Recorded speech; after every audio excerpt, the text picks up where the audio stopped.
what was the Passan article headline? The verdict is in. Ohtani sucks at hitting or something. Our first topic today is what I believe will be the story of, like, yes, there are still big free agents out there like Pete Alonso and Alex Bregman, and those signings are certainly going to be compelling. But now that we are into January, the story of the offseason is Roki Sasaki. And that is our first topic. It is time for the opener.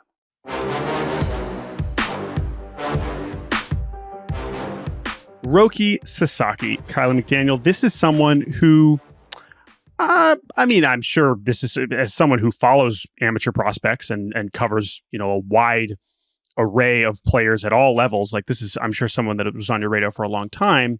But now we're here. We're getting to the end stages of this. And the reason we are talking about this now is because his agent, Joel Wolfe, did a very informative session earlier this week where he spoke to the media and kind of gave an update as to where things are at. And I'll just kick us you here. What were your biggest takeaways from here? I mean, we can kind of review them for those of you who haven't read the stories that come out of this. But he talked about 20 teams reached out. Let's start there. Do we think he was that is an exact number, or do we think that he was being approximate and we are making too much of the fact that 10 teams didn't even bother to try and sign one of the most talented pitchers in the world for league minimum? That to me was like almost the biggest takeaway from this, because like I know I was when I got the invitation to the thing, I was texting group text with all our ESPN reporters, and I was like, "What do we think this is?" And we were like speculating, like, oh, maybe he's narrowed it down to 10 teams or 8 teams and doesn't want to like have it filter out through leaks or whatever. The team's leaking it. He wanted to get in front of it. And it turned out it wasn't even that much. I think it was really just so many reporters wanted to talk to him. He didn't have time to talk to everyone individually. And so Joel wanted to sort of give an update. And there wasn't like a ton of like shocking information or like now the ball has moved forward, or now at this point where there's 3 teams left and it's, whatever. But the idea that 10 teams didn't even try like seems completely ridiculous, because like at some point there are things in a front office where like arbitration, where like if you could outsource it to a law firm for whatever it is, $100 an hour or something, for someone else to do it for them, to free up your lower level to mid-level baseball ops employees to then work on trades and, other things like that, or, R&D projects. It's probably a better use of your time. And some teams do that. I think not that many. But like the return on spending 100 baseball ops hours on making a presentation for Roki Sasaki to potentially, whatever it is, have a 1% chance of getting a $250 million value worth of a player, I'm like, pretty big return. Like, that's way more than arbitration. You can just throw arbitration out the window, spend some time on this. Right. Because I don't want to say reported, but like I had been told before this process started in like September that like he is not necessarily the like back of the tabloids, big city guy that's grown up in a high rise his entire life. There is some thought in the scouting community that he might prefer a lower profile situation. And some people interpreted that to mean, well, he'll be the 10th best player in the Dodgers or the Yankees, so that's lower profile. Or it could mean like a clubhouse where there's 1 beat writer instead of 17. Like maybe that's what he meant. Or smaller town. Or like, Giannis seems to like being in Milwaukee. Like it's not like all of these players want to just come to America and be in New York or LA, even though a lot of the players choose to do something like that. And so the idea that 10 teams wouldn't do it, like we were talking when that came out, I was like, all the teams that you would immediately think like, oh, that's a climate, a city, a part of the country that doesn't make any sense for him. One would be like Milwaukee. Like Milwaukee's a really well-run organization. Of course they would reach out to him. I'd be surprised if they didn't. So like, how would you get 10 teams to be like, it's not even worth 10 hours to like put in a PowerPoint presentation? Right. Like, how do you even get there? Right. Because to that point, this unique situation where not only is the financial commitment so minuscule relative to his value, and Joel Wolfe has been pretty consistent about this. I mean, you mentioned you're reporting through this, but he's said it up front. He said, listen, he's not focused exclusively on geography, exclusively on a history of Japanese players with the organization. Like, none of these things are most important for him. And so he's saying, like, give us your pitch. Like, if you think you are the team that can help him become the best pitcher in the world, which he wants to be, as Joel Wolfe keeps saying, he has a long-term view of this. This is obviously not a financial decision. This is a, where can I thrive in Major League Baseball and become the best that I can be, so that in however many years he will sign some, if he stays healthy and everything, probably the biggest contract we've ever seen for a pitcher. Obviously, this is so far down the road, but it is a very open landscape for this. And so to that point, 10 teams, that could be a fun guessing game on its own. But let's talk about who we do think is involved, unless you wanted to add one more thing on that. Well, I was going to say also, it could be a team really likes their incoming international class. And so... Sure. And I want to get to that. Yeah, possibly having to renege on that's actually the reason. There could be a team that we think should be in the mix and would be like one of the top 10 landing spots that just don't want to engage in that process if they think it's a 1% chance. And then even then they'd have to get rid of all these players they like. Because there are teams that are committed to, $2 million players that might actually be worth $10 million on the open market where they're like, well, that's a good value too. We kind of like that one. Mm-hmm. Yeah, no, and that's a good point. And I do want to hit on that because I think that's the part of this story that still hasn't really been discussed very much because it is a little bit hard to talk about. So I want to make sure we get to that part. But let's focus on the teams that we have heard, not from Joel Wolf directly, because he did not confirm these are the teams that we met with. As you mentioned, if we were hoping for him to say we're down to this number of teams, the latest that we're at is basically, this is one of the quotes he said, the next steps will be something in the neighborhood of possibly meeting with one or two additional teams or narrowing the field, which I think may be more likely, and whether or not he wants to visit one or two cities as he tries to finalize the decision-making process. Our understanding is that Sasaki is now back in Japan after having spent a good amount of time in December in Los Angeles, meeting with teams at the Wasserman offices in California. Now, in terms of reported meetings that we've heard from teams, we've heard that the Dodgers, Yankees, Mets, Rangers, Giants, Cubs, and probably Padres, we can assume that has happened in some form.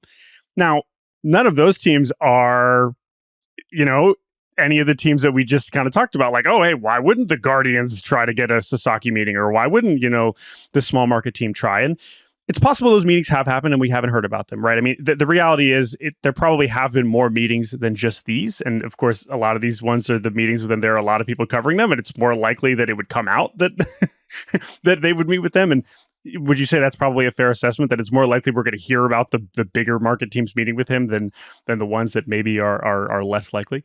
Yeah, it's not surprising that like the first three teams you said, I think each of them have at least 5 beat writers. So there's a bunch of people trying to break news about a team when nothing is happening and they're all bugging their source. And all someone has to say is like, oh yeah, we met with him. And then it gets out. And like, that's probably good news for the team that it gets out that you met with him. So it's like, it's like a very low bar for that information to leak out.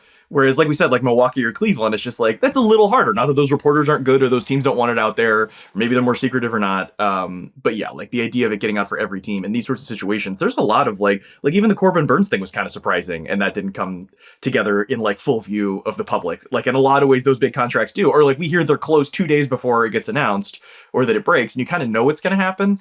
I never follow like the Vegas odds for these things, but I feel like they must get taken off the board 2 days early all the time when like someone says progressing toward deal with such and such. Like it's now like a 96% chance when someone reports that, one of the 4 or 5 people that are typically reporting those things. We've also had Dave Dombrowski and Craig Breslow doing press conferences about their other offseason activity, being asked like, hey dude, you in on Sasaki? And he's like, we submitted, we have not had a meeting yet. That's something, right? That is the actual, president of baseball operations telling you that we have not done it yet. Now, I guess they could be blatantly lying, but I didn't really know what benefit they would have to be doing that either. So that is also starting to whittle it down. And again, when we think back to the only other real recent precedent of this, which is the Ohtani situation, if you remember that, I don't know how well you remember how that whole process went, but that did work where it was like, this all happened over the span of like a week. It was a much more compressed amount of time. It was like, he's posted at the beginning of December. And then a few days later, it was, he's down to these 8 teams. Because at the time, it was the same thing where like most of the league they wanted Ohtani, obviously. And then it came out like, these are the teams that are left. Like it was a very explicit, like these are the teams that are left. And at the time, the Angels were not, they were on the list, but no one was taking the Angels seriously. Here's the one no one took seriously. Like, oh, I guess they're technically on there. Right. It's like when they leaked that like the number 1 pick in the draft, we're considering 9 guys. It's like, they're considering 3 guys, but they put 6 extra guys on there. Right, exactly. Now in this case, let's just do that. Of the teams that we've seen so far, and this can be based on your conversations, this can be based on what would be most surprising, like, you could look and be like, oh, well, he's not interested in the Phillies or Red Sox, but he is interested in the Yankees and Mets. Okay, so East Coast, not a concern. Big market, not a concern. Like, what is he looking for?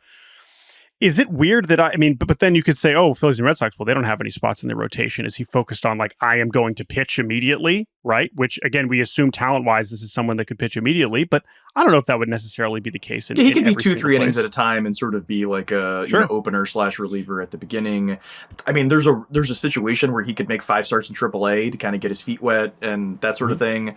I guess if you take like the big question that hasn't been answered here is why was he posted now?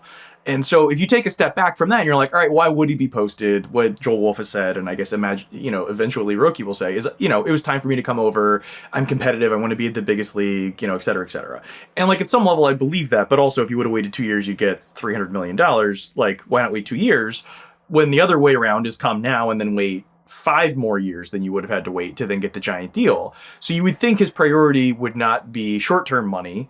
Like if one of these teams wants to still sign a $2 million international signee and then give the rest of the money to him, the difference between 5 and 10, which is, the lower end of what he could get and the high end of what he could get, I think roughly 11 is like the most he could actually get. It's not really that big in terms of like, he'll make that in like his second year of ARB or, whatever. Right. And then a giant deal after that. So you would think his priority would be, I want to have a path to immediately be in the rotation, if not like on opening day, but like very quickly. I want to be on a team that's competitive so that I can pitch in important games that matter and have like an atmosphere and like a successful team. And I want to be able to get better so that when it is time for me to get that giant deal, that I get that giant deal. And so if you define it that way, like a team that's competitive and, maybe doesn't have the deepest rotation, and then also is good at pitcher development, there's actually not that many teams that have like a track record of and like Milwaukee's one of them, Cleveland's one of them. I would say the Dodgers and the Yankees qualify. I think David Stearns and the Mets qualify, but there's not like 20 teams that are like good at pitcher development. So that's like a smaller group. And then the ones that are actually competitive, that maybe knocks out a few. And then ones that don't have a full rotation maybe knocks out 1 or 2, depending on how much that matters to him.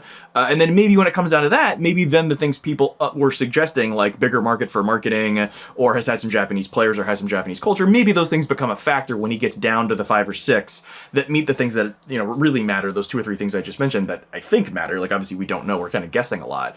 But I would imagine that's what he's looking for, is who can turn my 150 mil 7 years from now into 300 mil. And that, like, there's not that many teams that are like obviously good at that in the same way that we talk in the draft. Like, how many colleges are good at developing pitchers? Not very many. How many are good at developing hitters? Like almost none of them. It becomes like very notable and is a real like sales pitch that works on recruits in high school and on free agency. Like we've seen like San Francisco when Farhan Zaidi was there, had no trouble signing 1 and 2 year deal guys because Rodon and Gaussman and a lot of these guys went there, got a 1 year deal, got better, and then got the huge deal. So it was like, whether they wanted to stay there long term or not, this place can make you money. And that's not a super long list of teams. Yeah. And to that point, though, again, when we compare it to Ohtani, obviously Ohtani has said, oh, well, we still are like, why did you pick the Angels? Oh, okay, I just had a feeling. But also, the two-way element at the time was also significant, right? We still didn't have the universal DH.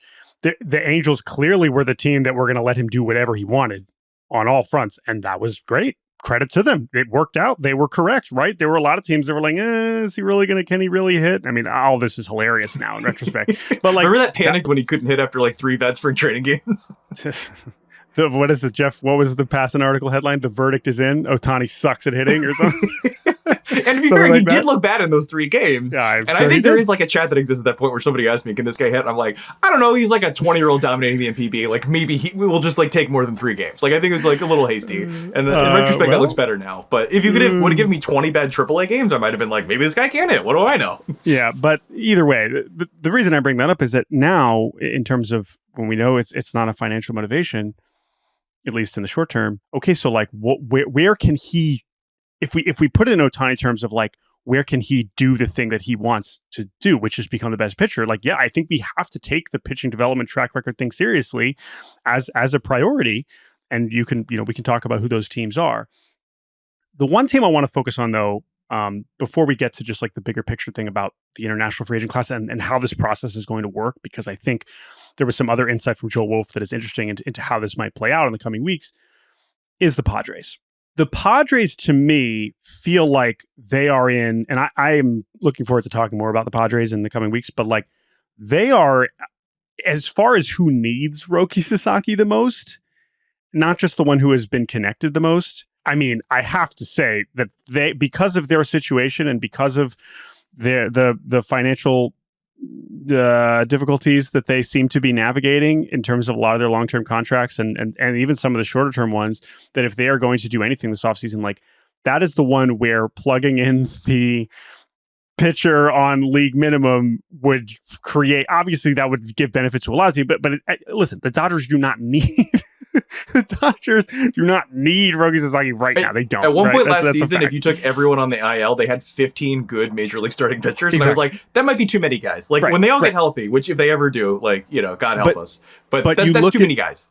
Yeah, and you could even say the same thing about the Yankees to some degree. And so while every team could use Sasaki and should want Sasaki, the Padres feel uniquely like landing him would be so important towards just like the overall health and direction of the franchise, because of like the flexibility that it gives you to make other trades to feel good about the status of your rotation that right now is Darvish, Cease, who's on the trade block, Michael King, who's awesome, but again, not under long-term contract, and then like Matt Waldron and who knows what else, right? And they don't seem to have the money right now to be able to do anything about that. And so Sasaki is like, he would just immediately be their 2, 3, 4 starter, whatever. And they've, of course, been talking about him openly for a long time.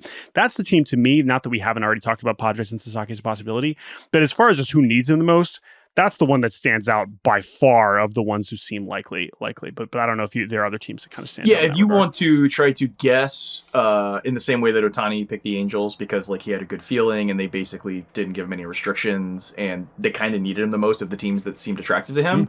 The Padres definitely need him the most. And if you want to then use that as a proxy for, well, now their pitch will be the most effective. They will try the hardest to do the recruiting stuff. Like they're a team that's built around stars. Like God forbid they get one more. They also have DeVries and Salas on the way. But they also don't have Robbie Snelling and Adam Mazur and those guys they traded for rental Tanner Scott, who's already out the door. This fits what they need. And then also AJ Preller, if you could rank all 30 GMs, like who is most likely to throw a ton of resources into this, just in general to get a really good player for a low price that's like a potential star, he'd probably be number one. Plus, he really needs this guy.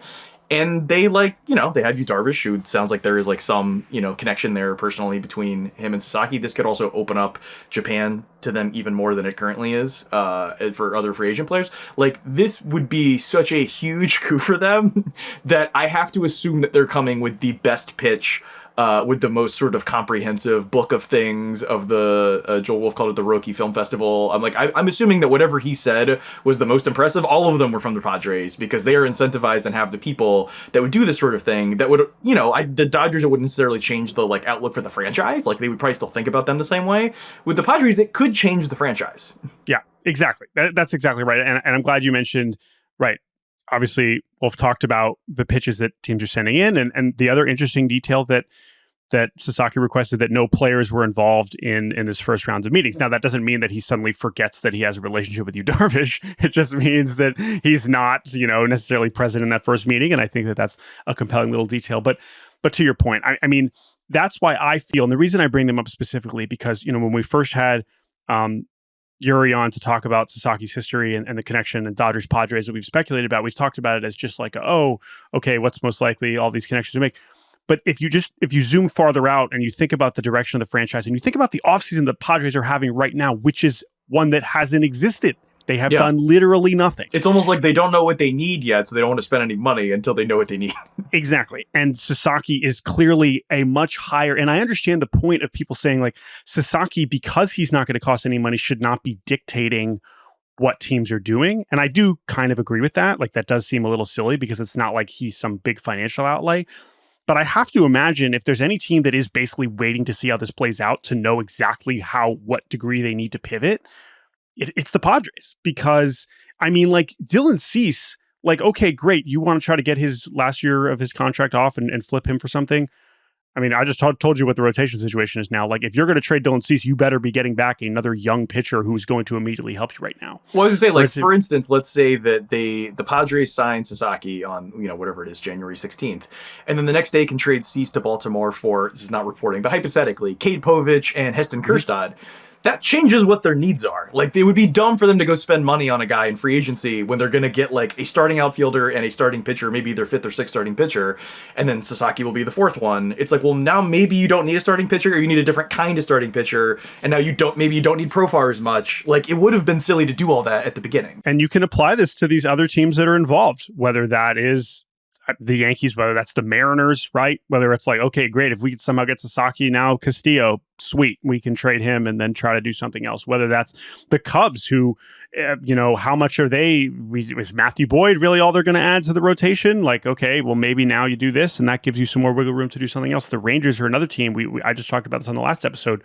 What is the status of their rotation? Like, is that something that they actually feel good about, or is that something that they're still clearly trying to add to or not? Because while there are dwindling options in terms of starting pitchers on the available at this point, you might as well maybe see if you're going to get Sasaki, and that will probably dictate whether you go after Nick Pivetta or go after, Jack Flaherty or something like that. I think now we're at the point where teams probably are going to wait. So that brings us to our last kind of point here, which is how this is actually going to play out timeline-wise.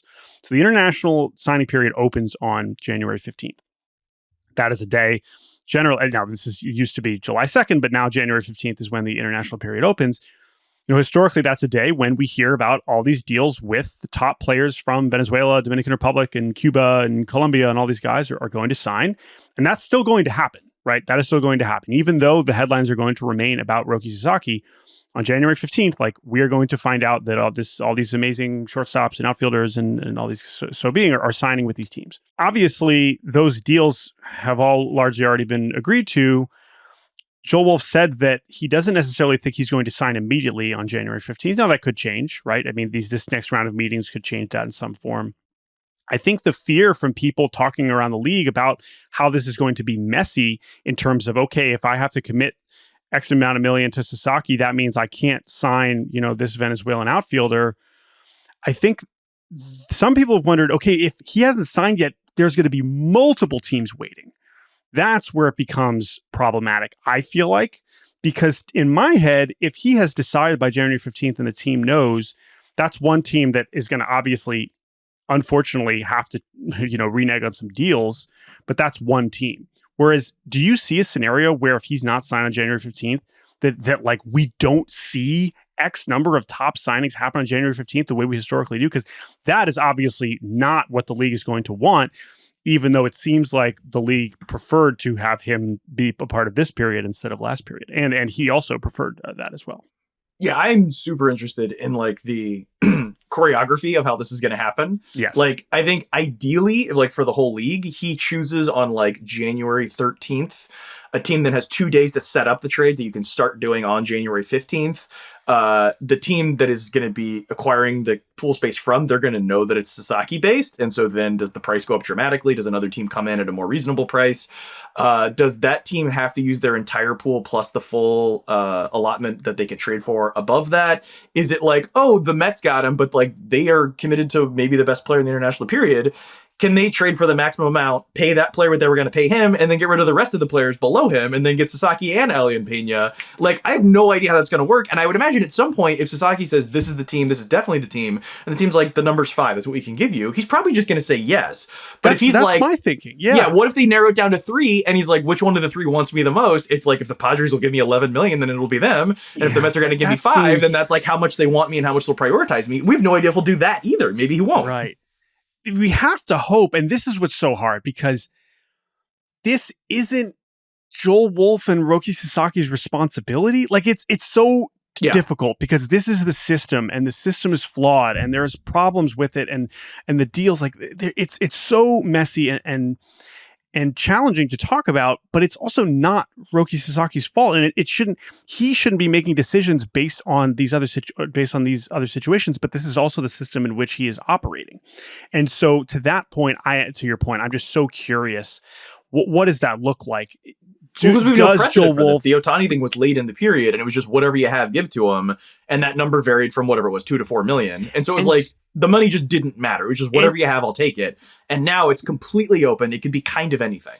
It could be kind of anything, but we keep saying, oh, it doesn't matter. Will they need to trade for more, or is that kind of antithetical to what Joel Wolf said, which is that the difference between those millions doesn't matter.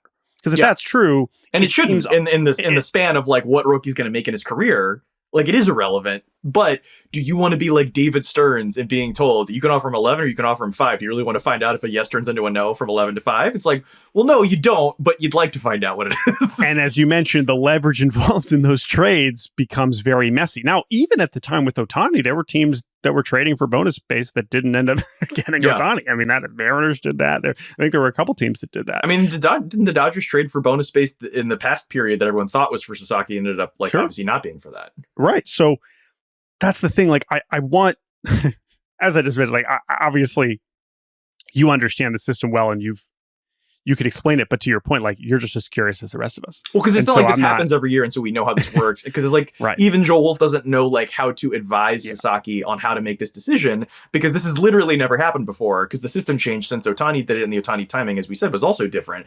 And that's the only guy that is even close to the same as this. And then everyone knows that outcome was $700 million. And I think there's also like this like unspoken assumption that this guy will also be worth $700 million. And like, he probably won't. Like, he's a pitcher. Like, it's just going to be a little bit different. And there's a chance that he's like, I don't know, like any one of these players that is heavily hyped that ends up being just pretty good. Like if he ends up being a, Taijuan Walker, that's going to be a huge letdown. That's still a nice player you'd like to have, but maybe not worth blowing up your entire thing. Taijuan Walker was good, by the way, at some point. Yeah, but like that, I would say that's like a, 30th percentile outcome. Is like a pretty good player that signs for $100 million over his entire career. But like that would be a giant letdown, even though that's like a really nice guy to have. If that guy comes out of your international program, you're like, what a success. Right. When you're comparing the investment to the, teenage shortstop in Venezuela, that's kind of what you're discussing. So again, I hope that I'm excited about it. I'm curious about it. I hope that the day of excitement for all of the amateur players in Dominican and Venezuela is not overshadowed by this. I know it will be to some degree, but the timing will certainly impact it. Again, it's not Joel Wolf's responsibility. I'm very curious how this goes, and we'll see. Right, January 15th is the earliest. His posting window closes on January 23rd, so we know it can't be any later than that. But I have to imagine it'll be at some point close to that. So we'll see. Maybe next week's round of meetings get us a little bit more clarity, and we do arrive a little bit closer to a conclusion. But January 15th will be the earliest we have an official answer. All right, Kiley, let's take a quick break. When we return, you will hear my conversation with Red Sox beat writer Chris Cotillo, and then Kiley will return. We'll hit some smaller moves before we say goodbye. We'll be right back on Baseball Barbacast.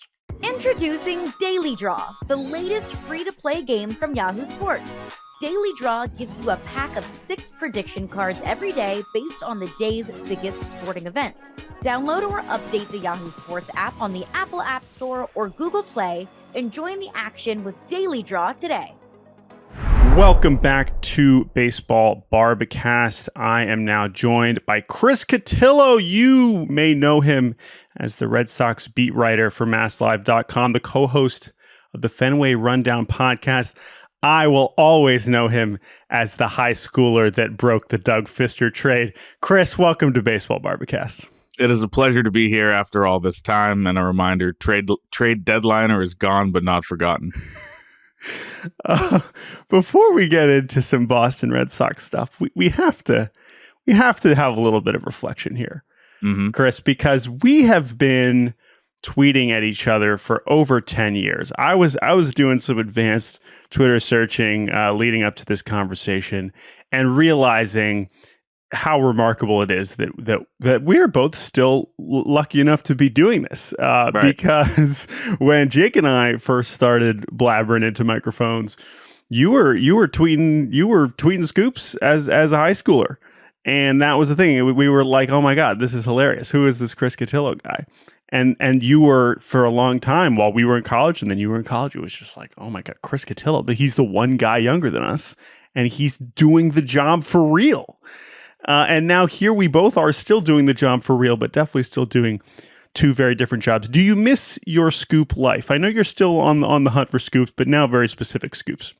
It's a good question. In the off season, I always, think about, being a high schooler, being a college kid, and how good it felt to get that one major league signing a winter, and then realizing how much time I spent chasing down so many others that, Passan got or Heyman got or Rosenthal got, and thinking like, at a certain point, like it's, you're so close so many times and just feel like those guys, because they're so good at what they do, end up getting 99%. So, covering one team, I think, has its benefits. Obviously, I think it's funny sometimes I'll tweet out like a random minor league signing for some other team, or I'll hear something, because I still do talk to a lot of the people around the league that I always did. And someone will say, "Oh, wow, like you're cheating on the Red Sox, like you're breaking something outside of the Red Sox." No, And, no. It used to be the other way around. But the moral of the story here, Jordan, is I'm washed, you're washed, Jake is washed, and it used to be a novelty thing. These kids in the big city on Twitter. Now we're just washed. There's a lot of people that are more popular than us, younger, more hip, all the above, and here we are doing a podcast on a Thursday morning at 9 a.m.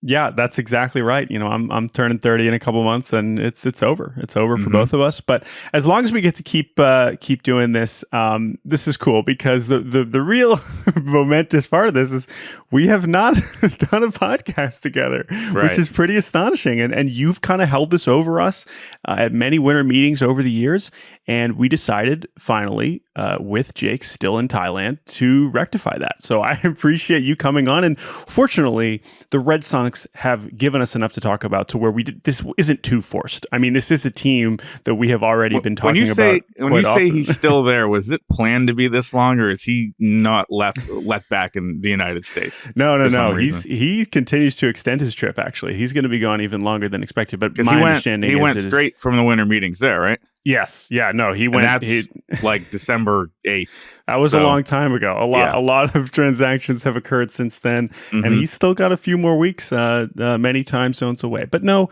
Jake, we'll continue to let him enjoy his lengthy honeymoon.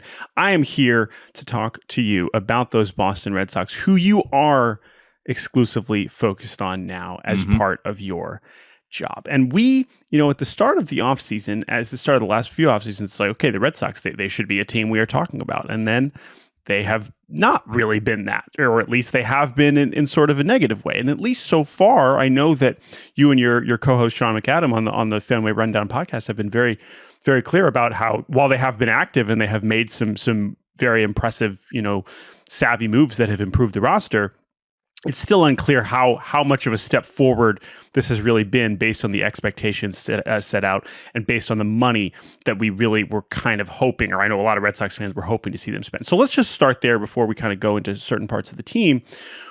Where does that come from? Is that fair? Because I think a lot of neutral fans, a lot of fans of teams who have quite literally done zero, are looking at this Boston Red Sox roster and saying, all right, like they have added some pretty good players. So at this stage, as we flip to January now, do you consider this a successful offseason so far, or do you still identify it as like a lot of work left to do? Yeah, I mean, the big shock here is New Englanders being impatient. Who would have ever seen that one coming? Because I couldn't have. I think, it's just, and that's the way they are. It's what makes Red Sox fans great. They're educated, informed. They don't take BS. We saw that last year with the full throttle comment, and they haven't, let ownership and Tom Werner and Sam Kennedy and everybody live that down in, a year plus now. And they were promised, the same thing of, going kind of, if not all in, pretty close to deliver a team capable of winning the AL East.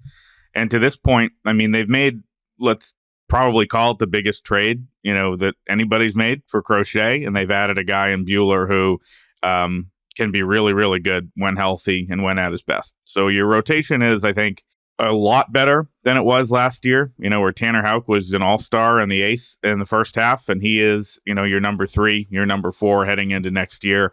I think that the leaps are big in terms of the rotation. So yes, I like Crochet. I like Buehler. From a baseball perspective, Aroldis Chapman does make them better. I do think that it is just the start of what their offseason should be. They still need a bat. They could still use a relief arm. And as we get here to January 2nd, I think fans and, as we talked about on our pod the other day, Sean and I, like, people anticipated that, maybe more money would have been spent to this point.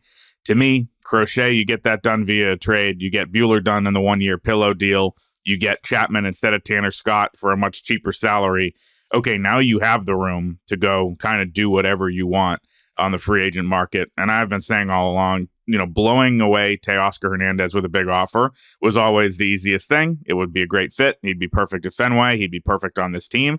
They, I don't think, made him an offer, which is a very, very confusing aspect of this. And now, as they get to, the second half of this offseason, it's a little unclear where they go from here.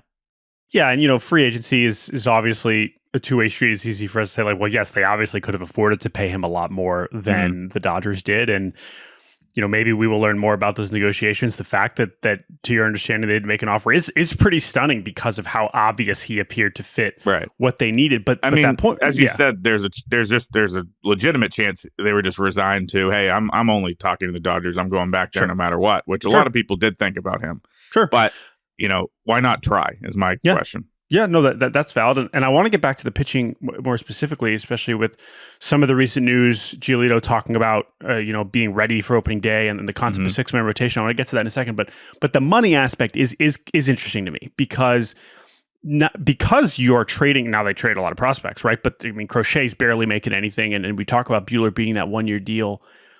I mean, they haven't, from what I can tell, based on what was coming off the books, guys who are hitting free agency and what they've added, they haven't added any money at all. And I know you've mentioned they're still about $25 million or so away from that first, luxury tax line. Obviously, the luxury tax line was unfortunately a big part of the Red Sox discourse, some of which was their own fault, some of which not. Is that still considered? I think we were thinking when we were talking about the beginning of the offseason, with the Juan Soto stuff, clearly they were ready to go. And we've talked about this with teams like the Yankees, who clearly, once they missed out on Soto, it's like, all right, here we go. Time to spend big in other ways. The Red Sox, we have not seen them do that yet. And to your point, they're kind of running out of options to do so. So there is still time left for them to do that. And you mentioned Tanner Scott, the relief market has barely moved at all. So to that point, do you still envision them get it going? I mean, that's the game here. Is how do you spend another $30 million? So it shouldn't be that hard, but do you still think that there is that part of their offseason left? I mean, they did, they offered 190 to Fried. So, they were trying to spend, and they pivoted to Crochet, and they just, they liked both guys. They could have probably gotten both guys if they, obviously signing Fried wouldn't have ruled them out on Crochet because, dipping into different, parts of what you're spending. So, Bregman, I think, looms as the guy that fans are excited about. He's still the top guy on the market. To me, I think it's an interesting fit, but one that's not, the cleanest in a lot of ways. It's a guy that I think, has shown signs of decline. There is obviously the relationship with Alex Cora, which is now a good one. That's not always been the case, but Cora is voting for him and wants him. And I do think they'd benefit from an adult in the room, a guy who's won championship pedigree. All that stuff is worth something. Is it worth $200 million? I don't know. Just because they have, so many of these guys that you're going to theoretically need spots for, whether it be Story for either, I think he has an opt-out after this year, but assuming he doesn't exercise that, a couple more years, Marcelo Meyer and Campbell coming up, if you sign Bregman to play second, you're effectively giving up on the whole Vaughn Grissom thing after a year, which, maybe they should. David Hamilton, had flashes last year. You have all these guys where you figure, you could find two guys up the middle and you're kind of clogging that situation even a little bit more. And I've said since day one of the offseason, the whole move Devers, trade Casas, reconfigure everything is kind of doing too much work for a team that's set in the infield corners. You would be, I think, selling low on Casas, who I think has a chance to be an elite player. People, Red Sox fans, always give me the crazy side eye when I say that because he hasn't stayed on the field and he talks a lot, and so therefore, you can't say he has that potential, but he does. He's not viewed at the same level as Roman Anthony and some of those guys as prospects right now because he's been in the big leagues for a couple of years, but the upside is, probably right there still that young. And I think pissing off Devers, moving him off third, shaking everything up, angering your $300 million player 2 years into the extension. There's just a lot of moving parts where I would leave that alone. So Bregman at second is the only path where that would make sense, but still, it clogs everything up. To me, that's what made Teoscar such a good fit. You overpay him for 2 years or 3. He comes in, DHs a lot, plays some outfield. You get rid of Yoshida somehow to make that happen. Tyler O'Neill secondarily doing that would have made some sense. He obviously goes off the board earlier. So They still need that bat. They're still very left-handed. Is it, very underwhelming for fans? Randall Grichuk? Is it a trade with the Cubs for Suzuki? Like, how are they going to do it? I don't know, but they have to find a way. I mean, they were like 17 and 27 or something against left-handed starters last year. Yeah. And, if you look at the lineup, from the top, from Duran and the guys at the top to Rafi and Casas and Roman Anthony coming up and Abreu and all these guys, a lot of left-handed hitters, and they got to fix that problem. So I do want to find my way back to the rotation, but since you're on this, like, I'll just generally say, like, I love Bregman. I think he would be a great fit there, even though, to your point, it does complicate a lot of things, even if he is playing second base. I think the way Alex Cora talked about him at the winter meetings, like explicitly being like, yeah, I always thought he was going to be a second baseman. I thought he'd be a good second baseman. I thought that was really compelling. So clearly, I think that would be what it would be. That would also require Alex Bregman to want to do that, which it seems like he would. And ultimately with him at this point, it is going to probably just come down to what offer he ends up getting. So Bregman aside, I think Grichuk would be a good fit, even though I understand why Red Sox fans would roll their eyes at that. He's certainly coming off a great season. One of those players that's coming up is right-handed, and that is Christian Campbell. And I don't necessarily want to focus on Campbell too much specifically, but I think that this next wave of players is really important to how they operate here, because you see Red Sox fans kind of bouncing back and forth between sign all these guys, let's just blow into the luxury tax, let's get Bregman, let's get all these at the start of the offseason, Soto, blah, blah, blah. And then now you have kind of the pivot of like, screw it, like, let's just play the kids, like Anthony and Campbell should be there on opening day. Positionally, and Campbell's a right-handed hitter, Anthony's left-handed hitter, both of them finished with really strong, obviously two of the best players in the minor leagues last year.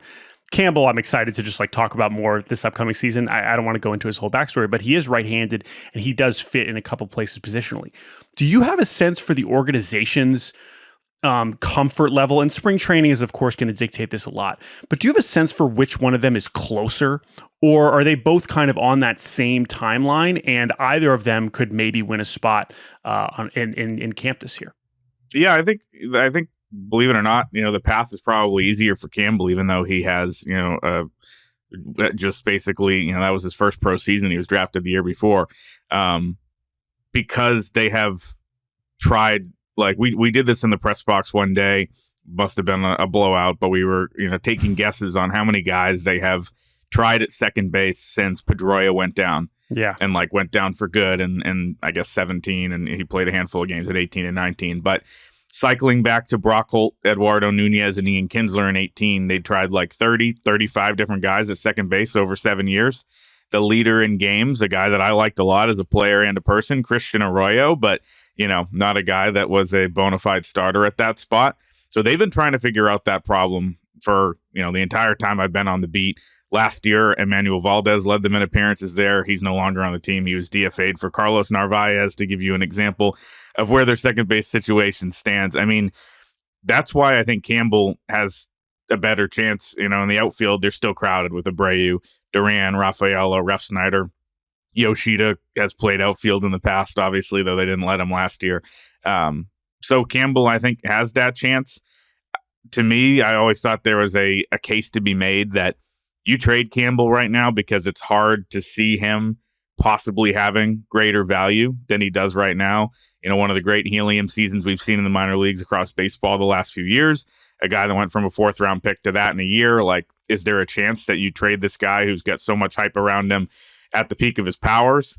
To me, that made some sense. They obviously decided to trade, Thielen, Montgomery instead, as their kind of blue chippers for Crochet. But I think he'll have a chance to make the team, and I think Anthony will be, right behind him, especially if one of these other guys does get moved. I think everybody thought Abreu was going to get moved to start the offseason. Really, there's no reason and no rush to do that. He's 24, just won a Gold Glove.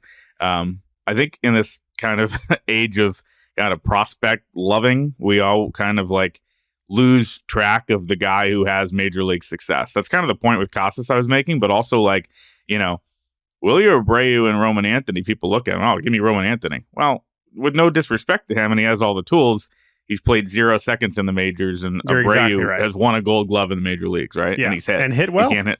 Right. Yeah. So to me, there's something to that. You're absolutely right. And as a prospect hugger and lover myself, it's easy to be like, oh my God, like give me the Red Sox. I mean, their future is undeniable. I mean, they're going to have the best lineup in baseball. Obviously, you could have said that about Henry Owens and Blake Swihart too. So.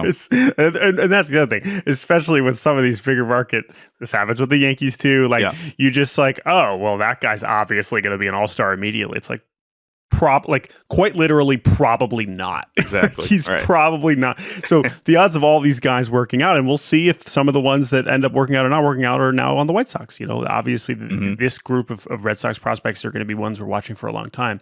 But that is interesting about Campbell, and I agree. It is hard to imagine his profile. Whereas Anthony, I feel like it's been a little bit of a slower build, and he's more widely considered. I mean, he's someone that scouts have known since he was a sophomore in high school. It's like Roman Anthony, of course. He's a guy who goes up and down, and then now he's really become that star outfield prospect. So I imagine we'll see both of them at some point. People rightly in free agency always ask, you know, why are teams so terrified to give up a comp pick to sign a guy?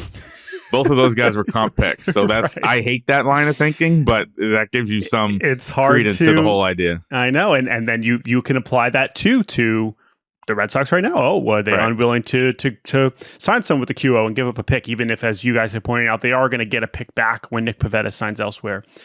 It's like they're not going to get a prospect better than these guys with this comp pick, so just give it up, you know? Like, there's no chance. No, I agree with that. That's like, you've already done pretty well here, you know? At some point, that's why they didn't take a Rule 5 guy this year. They got Whitlock, they got Slayton, they said, we can't, we're at the peak with that, and we're done. Right. It's good. If you're not taking Rule 5 picks, that probably means your roster's in a decent place. That's right. So that is not necessarily a bad thing, as much as I love the Rule 5.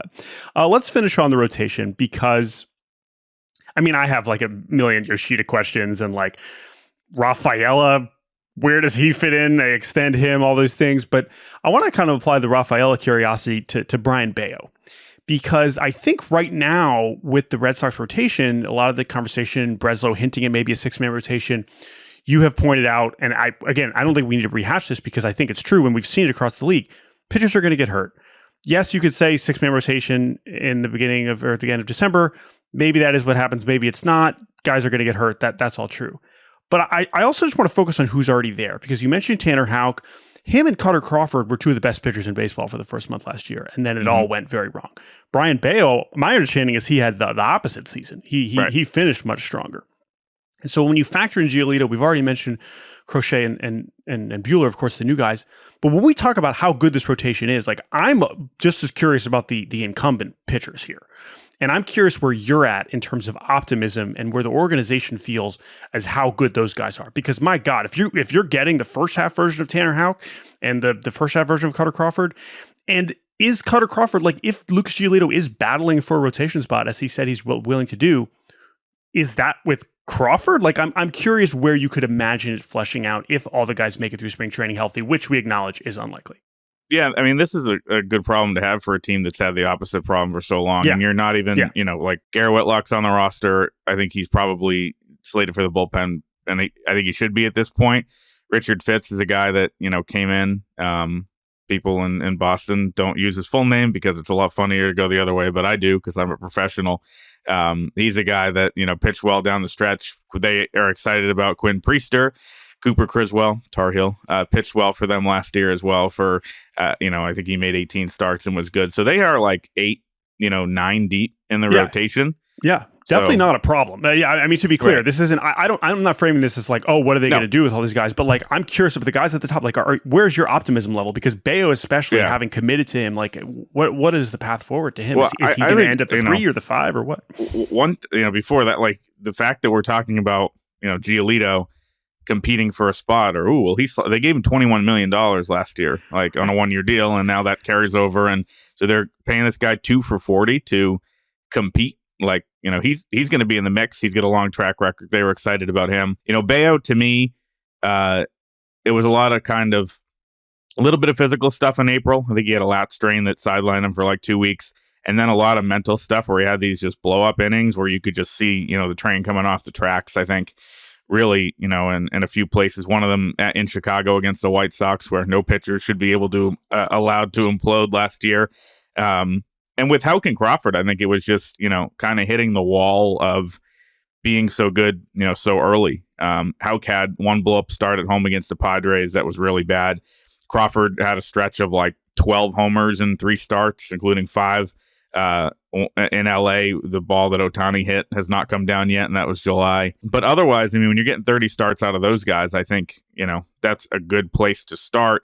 And when you're able to shift those guys from like 1, 2, 3 to 3, 4, 5 or 4, 5, 6, that, really takes a lot of pressure off all of them. But I do think, to your point, like if you were to talk to Red Sox fans, the front office, all this stuff a couple years ago, heading into last year, this is how they, the guy they gave the extension to, the opening day starter, was Brian Bayo, who probably has more upside than, Houck or Crawford, even if the results have not been there. Bayo is a guy that a lot of people thought could be a number 2, a number 1, and he's still super young. We've seen kind of tantalizing stuff over time. I think it's just learning how to attack a lineup and learning how to get through a game that he's kind of struggled with at times. It's not, linear for every pitcher. Remember, Tanner Houck's been around since, late 2020. It's been a while. And so he's, and it's only been since the middle of 22 for Bayo and kind of that for Crawford too. So I think, if you have 3 homegrown guys who made 30 starts that can slot in as your 3, 4, 5, and 6, along with Giolito, and then have what Crochet and Buehler can do. I mean, there's a ton of upside there. And they're overcompensating with depth because they haven't had it in years past. Yeah. And we've seen, the Connor Seabolds of the world make starts for this team in the last couple of years. You won't have to do that again. 2020 Red Sox were quite the experience. They got you Marcelo Meyer, one of the great tank jobs in baseball history. And never forget, right? But that said, every time Jeffrey Springs is like dominating, I'm like, oh my God, this guy. when your number 3 starter to enter the season does not pitch again in the majors after that year, and that was Matt Hall, your team was bad. And I always say the oral history of the 2020 Red Sox will be the greatest story I ever do someday.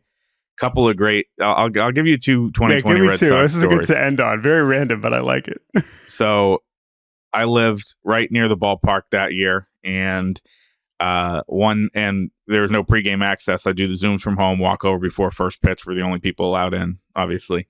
And I remember writing our lineup post game preview with one starting pitcher who I had barely ever heard of, maybe Mike Kickham, the lefty, used to be with the Giants. He was a real not prospect. pitched in the majors for 5 years, never did again. Lefty, I remember him. By the time I got to the ballpark, they realized that part of the staff thought he was starting, part of the staff thought Robinson Layer, another guy who I barely have ever heard of, was starting, and they announced at like 6:40, actually Robinson Layer starting this game. But I was like, do I even update the story? What is the point? Like, that's not even relevant to the result. Do you think like the Vegas line moved on that one, or no? I think it probably stayed around the same. Hey, 2020 people. I mean, not that people aren't desperate to gamble now, but no, it had nothing to do. I mean, you might as well be. I was nailing NASCAR DraftKings early 2020, by the way. And number 2, this is the greatest. I mean, luckily he wasn't seriously hurt, but the greatest thing I've ever seen on a baseball field. They're down like 17-5 in the top of the 9th against the Rays. It was an afternoon game. They lost like 9 in a row. They're spiraling in August. Eventual pennant winners, right? I mean, this is the Rays. That's right. Like, you're not. Hunter Renfroe was going off. I think the Red Sox signed him based on that game alone. Yep. So they're up like they're down really big in the 9th, and they decide to bring in Jose Peraza to pitch. Jose Peraza, second baseman, and was their opening day second baseman was terrible for them, like the rest of the team. He gets about 104 mile an hour comebacker off the shin, like the second pitch he throws. Fenway's empty, so he's like on the mound screaming. You can hear it. They have 2 teammates come to like literally carry him off, and Ron Renick's out there shaking his head. Ron Renick, the Red Sox manager, of course. He's shaking his head, and these 2 teammates carry him off. What happens next is Kevin Plawecki is behind the plate. Good guy. He drops all of his gear at the plate and walks out to the mound to pitch and starts warming up like he's playing, like he's doing a quick hands drill as his warm up. How fast can I get this and fire it in? He leaves his stuff behind the plate, and the catcher, I would guess Vasquez had already been in and out of the game, and they were down to this. Zhu Wei Lin, who I don't think caught another second in the big leagues, gets behind the plate, puts on Plawecki's gear, doesn't fit. He's got all this stuff, and you have the Plawecki and Lin battery finish that game out. And then we get on Zoom after, and Ron Renick opens with, guys, I don't think it could possibly get any worse than this. Which he was correct. That was the nadir for the Boston Red Sox. Looking at the box score. Wild thing about this game is this was the middle of August. They still played another like month plus after this. Is that Kyle Hart's debut? It was. So, there you go. You know what? We're over time. I'll give you a bonus story on this. This is one of the greats. This is good because Kyle Hart's going to get a major league deal here soon. He is great. He's a great guy. Kyle Hart making his major league debut. No one's allowed in the stands. His agent, Nello Gambardino, we were talking. He tells me, you know what's interesting? Kyle Hart's whole family is flying into Boston for his debut, and they're going to watch the game through the gate at Bleacher Bar, which looks into the ballpark. Yeah. Bleacher Bar people are opening the gate, so they found this unbelievable cheat code. So they're watching through the garage door. And I go, oh my God, that's a great story. So as he's warming up in the first, I leave Fenway. I go out and interview his brother. Nello is out there. You know, what's it like? There's no fans allowed, but you are watching your brother's debut in person. Pretty interesting, unique story. I post a couple pictures. You know, this is August, high lockdown, especially in Boston. And I come back having tweeted a picture of some people inside Bleacher Bar. And the Red Sox organization, I started getting texts. Did you just go inside a crowded bar? Yeah, I was just in there for, 10 seconds. And, and then you came back inside Fenway? I said, yes. I was removed from the press box. I was doing journalism. I was doing journalism, but I was removed from the press box and had to watch the rest of that game outside alone. You should have gone back to Bleacher Bar. I know. Watched with the Hearts as Kyle Hart gave up a few home runs. And now he's going to get his $24 million deal. Probably not from the Boston Red Sox. Chris Cotillo. Correct. This was a joy. It was. I didn't expect to do too much 2020 Red Sox reminiscing, but I do think about that team probably more than I should. As bad as it gets, yeah. Plug what you want to plug, and then we could say goodbye. On Twitter at Chris Cotillo. Rhymes with pillow, not Cotillo, as many people think. MassLive.com with Sean McAdam and Chris Smith. Everything Red Sox you could possibly imagine, and Sean and I do the Fenway Rundown podcast twice a week. Chris, I'm proud of you. I appreciate you, man. Thanks for coming on, and we'll do this again next. We'll do this next winter, and we'll still talk about the 2020. We'll do this in another 10 years. Yeah. We'll be right back on Baseball Barbacast. And welcome back to Baseball Barbacast. Before we say goodbye, I want to take you around the league. We had a few transactions over the new year that we did not get to on my previous episode with Ben Nicholson-Smith, and I wanted to give Kiley the opportunity to talk about Vidal Bruján. Okay, not quite yet. I know you're excited. I know you're excited to talk about Vidal Bruján. We're going to get there. First, I want to talk about the Pirates bringing back Andrew McCutchen and the Nationals signing Josh Bell and Trevor Williams. Why are those all related? Oh, but Josh Bell and Trevor Williams, former Pirates, so there's a little bit of overlap there. But the reason I'm bringing up these two moves in tandem is because these are two teams that, at this point, after some rough seasons, I mean, these were two of the worst teams in baseball for, a good stretch there, from, 2020 to 2023-ish. Now, you would hope that this is when these teams should be pushing forward. Okay, we have a young core in place. The Nationals more so on the offensive side. Pittsburgh, obviously, on the pitching side. For you, Kiley, as someone who evaluates all levels of these organizations, which of these teams do you feel better about? Because these moves on their own do not necessarily suggest full throttle. We're going for it. It's time to win. Their spending patterns have certainly not indicated that. I know the Nats also traded for Nathaniel Lowe. Which of these teams are you more optimistic about? Let's just say for 2025, and then we can zoom out a little bit more. Yeah, I would say the Pirates are closer because so I end up doing a lot of radio in towns where the big league team is not good, and I think they think that I'm going to come in and tell you that like you have the best farm system in baseball. You guys are going to be in the playoffs next year, and tell us it's a good gig. Yeah, tell us what these guys you've never heard of. I'm like, guess what? They're all like maybe good, maybe not. Like that's all I can tell you. The thing that I think the fans don't realize is in those sorts of situations, having a bunch of top 100 guys that are maybe like a Kyle Teal kind of guy, where it's like probably not a roll 7 or a roll 8, like, MVP votes kind of guy. It's like a very likely to be a good everyday player, maybe an all-star, probably more very good everyday player. If you have a farm system full of, 7 of those guys. Awesome. Most teams don't have that. That's maybe one of the top 3 farm systems in baseball, which is, I think, is technically true of the White Sox. I'll have to go through my whole system. The issue is if there's no superstars, if the whole team is between 1.5 to 3 WAR, you're not a playoff team. Like, you have to have a couple of stars, because the math is you have to have every backup and role player and middle reliever be really good. No one's below replacement level, and everyone is between 2 and 3 WAR. It's like the math doesn't really work. So you have to have some like 4 to 6 win players on true talent, not the Matt Duffy had a 4 WAR year 1 year. You have to have like a real guy. And so like the Nats have like James Wood could be that guy. Dylan Cruz could be that guy. As you kind of work down like Susana, Travis Sakura, Brady House, CJ Abrams, like there are versions of this guy, but they have a lot of, I think this year, especially with like DJ Hurst and Mitchell Parker and Mackenzie Gore, a lot of guys that are now in that solid tier that are like there and good now. And so that's good to have. That gives you the high floor, but they don't have the stars, but they have the guys that could be stars. And you could imagine, given their history, that like, you know, there was rumors that they were on Bregman early in the process. I could see them spending some money. They've done this in the past. You can see the path to them being good. It looks sort of similar to how it did the last time when they had Strasburg and Harper and Soto and all those guys. So I think that they make some sense. I think they're like probably 2 years away from that. And I think they're acting that way. Whereas when you look at Pittsburgh, it's like, all right, O'Neal Cruz and Paul Skeens and, you know, maybe Brian Hayes or Brian Reynolds, they kind of have some of those like higher end guys already. And now with the Spencer Horwitz and the McCutcheon, they're trying to raise the floor and get those like second tier guys and the role players to be solid players, get the veterans in there, fill it out. Maybe Mitch Keller makes the big jump.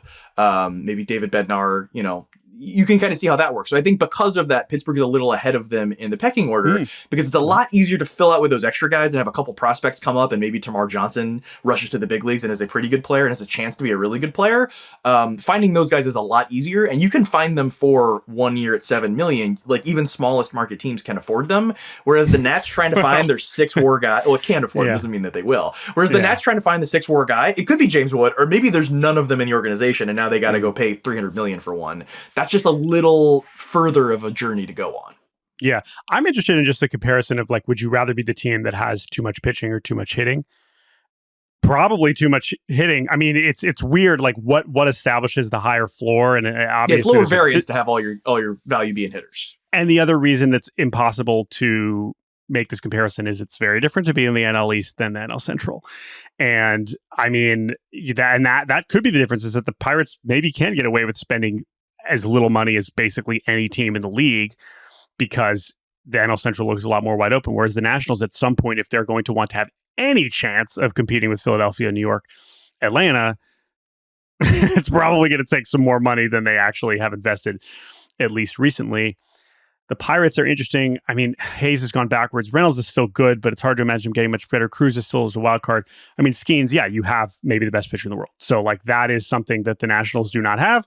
Obviously, they have Dylan Cruz, his former teammate, who's good. We don't know. James Wood, I agree, is the one where it's like we could look up and, okay, now we are talking about that, but we don't necessarily see that. Pittsburgh, I'm still just looking at that system and I'm thinking, boy, Connor Griffin better be something.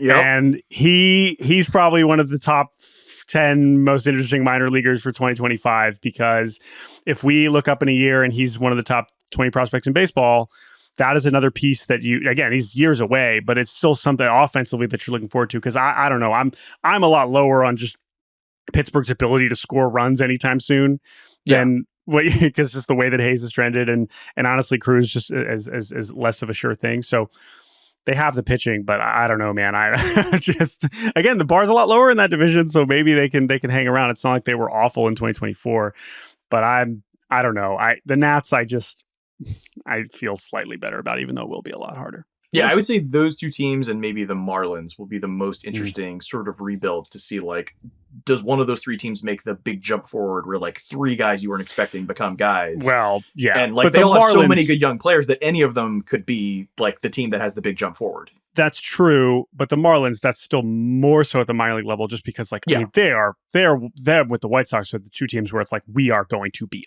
awful. Like that, the Pirates cannot be awful this year. Like they might be. Yeah, but their floors are much higher. They're almost certainly going to be better. But one of the things I find interesting, which is like obviously not a thing that like a casual fan sees, is when a team is laugh out loud bad in last place. So Marlins or White Sox, they're at the front of the waiver order. the Rule 5 order. They get all the best minor league deal, NRI guys. They pick at, they have like the biggest pools generally. They pick at the top of the draft. Like there's the things people know about, but there's those like second tier things that people don't realize where I'm like, I can almost guarantee you there's going to be some guy on a minor league deal that puts up 1.5 to 2.5 WAR for the Marlins this year that we are not paying attention to because when he signed, it's like, oh yeah, it's just some guy. And really good teams like the Brewers seem to like have 2 of those guys every year. And so if the Marlins are really good or the Pirates are Nationals, you can almost expect that they will have one. And if they have 2 like every year, then that's going to like tell you like, oh, they're going to figure out how to do this. They don't have to have 17 top 100 prospects for this to turn into a good thing. And like with the Marlins, like we don't really know yet. Whereas the Pirates and Nationals, it's like, oh, they've already like shown some signs and they have some guys and they don't have the like laugh out loud terrible guys on the roster right now. Whereas like the Marlins, like I think the trade deadline, they had nobody left with more than like 1 year of service on the entire team. And now I feel like Luzardo was the last. I mean, God, the Sandy rumors are just depressing to think that they would trade him, but maybe. Whereas obviously, pretty much everybody else of any sort of veteran status has already been traded from Miami. But I do think that they're in a different bucket than Pittsburgh and Washington. But like I said, I think that the division will make a big difference there. 2 more moves that I want to hit on. Well, one I just teased on just because we mentioned the Marlins and the Cubs swung an interesting trade. Matt Mervis for Vidal Bruján.